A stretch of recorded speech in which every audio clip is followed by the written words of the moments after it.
Disney is in huge trouble with the new Snow White live-action remake starring Rachel Zegler. Rachel, whatever.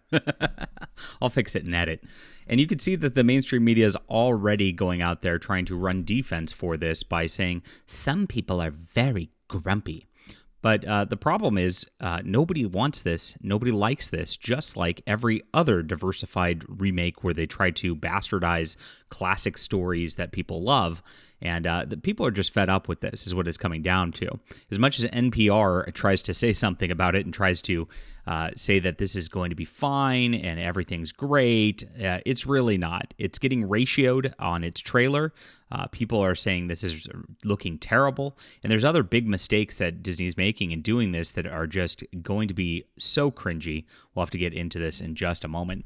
My name's John Delarose, everybody. Please hit the like and subscribe button and check out my new book, Colony Launch. It's a new audiobook out right now, and you can get this, of course, the audio edition that's new, or get it on paperback and ebook also. This is a great classic story about launching out into space and, of course, creating a colony, trying to make a brave new life for oneself and its fellow humans, and it's going to be wonderful stuff that you'll enjoy.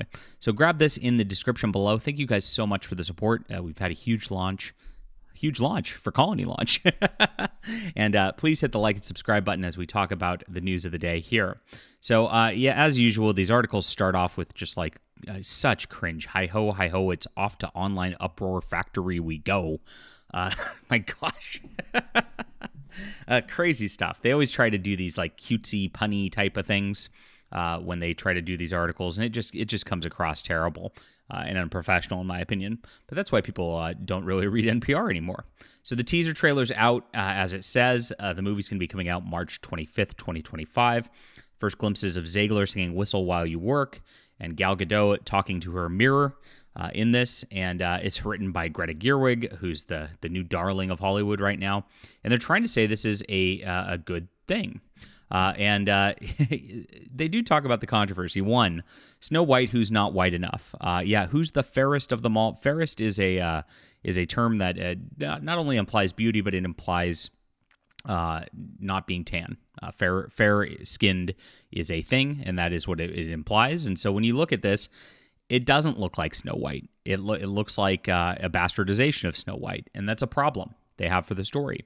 But beyond that, there's just objective beauty standards which are a problem here, which Lily, a great account here, and somebody who makes a lot of good Star Wars content here, just shows some pretty obvious stuff. You can't convince me that Snow White is fairer than the evil queen. I can't suspend that much disbelief. Now, she's talking about just pretty looks versus the actual skin color situation. You can see they tried to lighten up Rachel Zegler as much as they possibly could in this shot, but it doesn't work. And number two, the haircut just looks absurd on her. It really does. And so it's pretty obvious that, again, the evil queen just wouldn't be jealous in this situation because, she's got it going on. And this is a problem immediately visually. Movies are a visual medium, and it just doesn't work at that point. So, yeah, it's partially she's not white. It's also she's just not pretty enough to be a person who's in that sort of situation. You have to cast correctly for that in Hollywood, and they are intentionally trying to not cast beautiful actresses in roles like this just to try to gaslight fans. A reimagination is deemed too woke by some critics, of course, and they put woke in scare quotes. It is woke. Rachel Zegler's come out and made just terrible comments about just how she hated the original film. It's terrible, and they actually put a end wokeness tweet embedded in here. She says the prince was a creepy stalker and suggests all the scenes of the prince could be cut.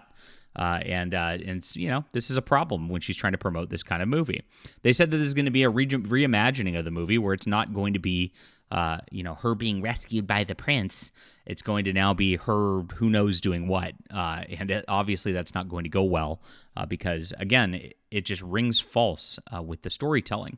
So she's not going to be dreaming about true love. She's dreaming about becoming the leader she knows she could be, and the leader that her late father told her she was fearless, brave, and true. Oh, stunning and brave. my gosh, we really don't need more of this kind of just awful just destruction of female characters on every single level, and that's exactly what they're pushing here. Now, she talked about the stalker element already, but it gets worse as we get into this. So Vera Dark mentioned it. There's a dwarves third redesign. Now, the next woke part about all of this that's crazy is that they were going to cast real dwarfs, and they put this like diversity troop in there that was really funny, and everybody was laughing at it. And instead of like taking to heart what mattered, the diversity troop making no sense, they decided that it was the fact that the dwarves were actual dwarves or little people. That was the, quote, offensive problem. And so they redesigned the dwarves now as CGI elements rather than live action. Now, why would you have a live action movie that's just a cartoon with one live action person in it? This is absurd. It looks stupid, and it's a terrible, terrible misstep by Disney, who is really, really just screwing the pooch with this. They cannot go forward with this. It doesn't look good. Vera Dark also says, Snow White's voice not high-pitched enough, the evil queen way too pretty, the dwarves third redesign. And even like the trusted media, Forbes here says there's a huge problem with the live-action trailer, and he points out that this dwarfs redesign, this is Forbes, is a huge problem for the movie because it is not live action at this point. It doesn't look real. It looks stupid. And it causes a lot of problems for the film. So with all the controversy that Rachel Zegler is bringing to this already, the fact that she's completely unlikable, she's gone out there and torched the Snow White property from the 1930s that everybody loves. She's torched the original fairy tale, Walt Disney's original design, just been a bad PR woman at the front of this. The fact that she doesn't look right for the role, that it looks ridiculous and silly, and definitely doesn't evoke the fairest of them all sort of a character, not somebody that looks like some sort of good feminine lead at all, is a massive problem. And then you've got the dwarf problem, which is, again, a massive problem. And the fact that the mainstream media in Forbes is actually already saying this shows that Disney's got trouble with this. So he says he wants to point out that if I was a magic mirror and Gal Gadot asked me who was the fairest one of all, I would not hesitate to say you, my queen. Again, that's a problem for the movie once more. It's just the aesthetic designs are already an issue, and we don't even have like a full trailer yet, just this. So the Forbes guy says, the trailer makes me honestly kind of angry. My opinions on this matter have sharpened since that image was released, especially with the new Time Bandits show, which erased little people entirely. Apparently, in the cultural moment, we are supposed to be so sensitive to prejudices against concepts of dwarfs and halflings that, what have you, we no longer can cast little people in our shows and movies. Now, of course, the dark irony here is that there are many little people actors who would love to get roles in movies like Snow White and Time Bandits. I'm honestly still a little annoyed with Peter Jackson for not casting little people in the Hobbit roles of Lord of the Rings trilogy. So this guy wants diverse casting, and you can see he's one of the woke media on all this. And this goes to show, when you try to appease the woke and you try to go this direction, it's never going to work, because the woke people are always going to be unhappy with the level of wokeness, and then you're going to turn off normal people, so you're going to have no audiences for this. This is going to be an absolute bomb. It's going to be another destruction for Disney, and they've invested so much into all these movies over the years that it is a big, big problem for them. Now, the trailer is already getting ratioed on YouTube. This is a screenshot from earlier of the likes to dislikes ratio, and you can see that 38K to 98K.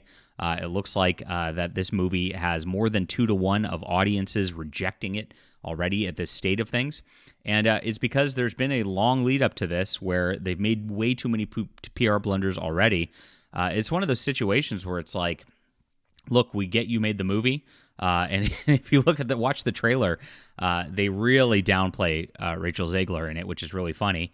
And they can't really do much about it. It's going to be a bait and switch, and we know it, as they only hit classic scenes in that trailer and classic sort of nostalgia feels, even though we know that they are reimagining the story, so it's not going to be the same story anymore. They're going to be in big trouble when this actually hits. It's going to do the same thing with fans where they see that something got subverted and that it's changed and that the DEI agenda takes place over the story. It's going to be the Star Wars acolyte all over again. And of course, you know what they're going to do in the media too. They're going to cry racist. They're going to cry sexist. And they're going to say it's a failure because of you and it's your fault for not getting with the times and the modern audiences. But we know better. We know they're just making trash, and they're going to fall for it.